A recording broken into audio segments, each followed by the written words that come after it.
Good morning, one and all. Welcome to the Porch. 3, 2, 1. I'm Sylvia Faure with Coldwell Banker. I'm Linda Hollington with Coldwell Banker. What a beautiful morning we have for this. Yes. It's gorgeous. Yes, thank you. And today we thought we'd talk about buyer's market versus seller's market in real estate. So, Linda, Yeah. you want to take it away? Actually, the real estate market constantly shifts.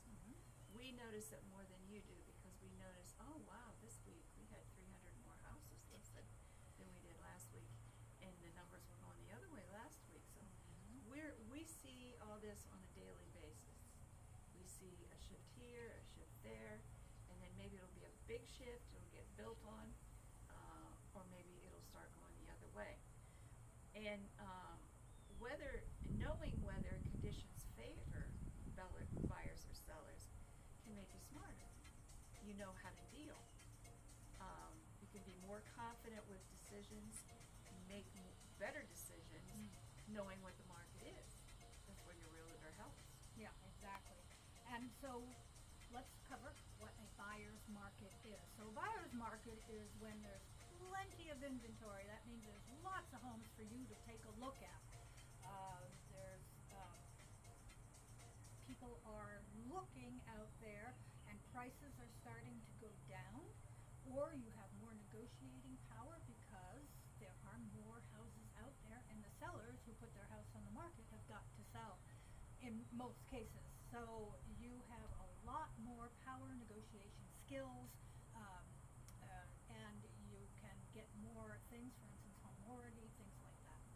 So you can get a lot better terms and a better price for your home, or even get closing costs paid for, things like that you did not see when we had that super hot market that with COVID that changed everything. That was the seller's market. Yeah. And that's when there's the fewer homes available. Yes. And you have more buyers than you do sellers. So that gives the seller the opportunity to do a lot more negotiation with higher prices and favorable contract terms. It just changes the book of just what Sylvia said. It goes back to the sellers instead of the buyers. And it makes prices go up because it's more competitive. They get higher prices. The seller gets pretty much what they want. They may have 5 or 6 people bidding on this house when you only have a few houses for sale. So how can you tell which market we're in? Well, they're in the driver's seat when it's a seller's market. Sellers are in the driver's seat. So how do you tell what market you're in? Well, the pace of sales. Remember when we were in COVID, Linda, houses would be on the market for hours, and they were, being sold. It was a crazy time, and we're thankful that the pendulum is slowly shifted. But the pace of sales, the prices are usually very high because the sellers could get it. So if you start seeing prices are getting more reasonable, if you start seeing the pace of homes selling, if you start seeing that the house was listed for $300,000, but it actually sold for $275,000, then you've got a pretty good idea that you're in a market that things are more focused towards the buyers rather than the sellers. So obviously, if it was a seller's market, then prices could be at listing price that they actually sold for, or even higher. So that's how to tell. And what should a buyer do in a seller's market? Well, you're going to have heavy competition. Yeah. You go look at the house, you have no idea how many more people are looking at this house, need this house, want this house as bad as you do. So you've got to be prepared. This is really where that pre-approval for your mortgage and all that, because they're not going to want to wait and you say, well, I want to put in an offer on your house, I need to go talk to them. No, they're not going to wait. They got 8 people that are ready. Yeah. So that's where that really comes in. And you can offer flexible closing terms that can strengthen your offer. Like, how soon do you want to be out?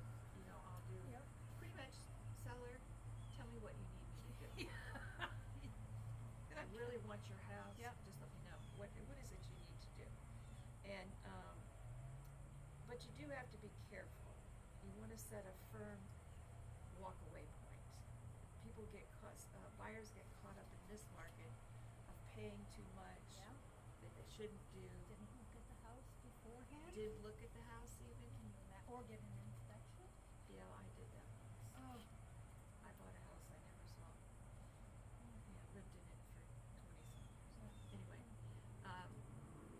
yeah, you start doing crazy things that you would not do in a market where you had more time, like in the buyer's market. And you have to have that point where you're not gonna overextend yourself. You're gonna say, okay, we've reached it, I have to stop here. Yeah. If this isn't good enough, I'm gonna have to walk Don't away. get yourself house poor. Yeah. Ever. And what should sellers do in a buyer's Ooh, market? sellers. Well, you gotta, and that's kind of what we're in now. And I tell my sellers that you've got to really sharpen your pencil and hone your toolkit. You have got to start realizing that you've got to be reasonable about the prices. We are not in that seller's market. We locally here at this point we're more in a buyer's market. Staging is something possible. Clean up the outside. It matters now.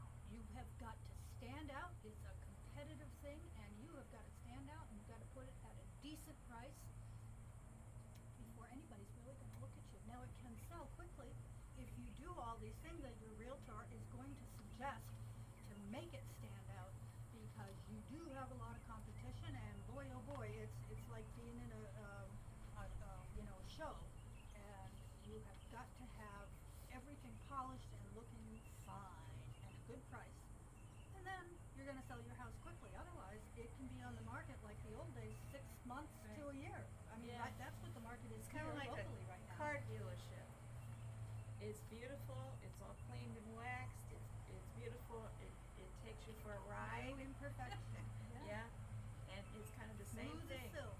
If you want to think of anything, think of that car dealership you go to, and the steps that they go to get you to buy a car. Right.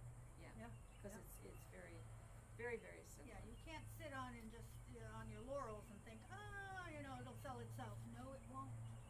No, not today in this local market that we have right here. In a seller's market, probably. Oh yeah. If But it's things have if it- changed. yeah, things have Gotta changed. face that reality. Yeah, and markets change every day. I explained that to you because life around us changes every day. Yep. Jobs come and go, seasons come and go, shifts in customers' confidence and consumer confidence, change by politics these days, whether you're in it or out of it. Still happening. What was a seller's market last year easily becomes more balanced and more buyer friendly the next year. We never know what the interest rates are gonna do, but Yeah, staying with your local market and maybe a realtor that you know can send you this kind of data, so you can kind of keep an eye on it, especially if you have a job that you don't intend to stay at for very long. You're there and you want to be able to put this. You're going to use a strategy when you look for the new job, when, where, and how. You need to use the same strategy with your house. Yeah, the when, where, and how. Yep. Not just Excellent. okay. I've solidified the job. It's there now. I got to move. So I got to sell my house. You need to kind of include that in your plans and where it fits and the time range, if that's the reason you're doing it. Whatever your reason is, you have five children and now you're having twins. That could be a home mover there. that's right. Possibly. Yep. Yeah. Face the reality of your life situation, and if you have to move, you have to move. Or if you have to sell the house because of a financial situation, it has to be done. And move on with your life. Don't put everything on hold depending on what the interest rates are going to be, or you just can't do that. Whether it's the birth of twins and you've already got 5 kids, life moves on, and you've got to move on.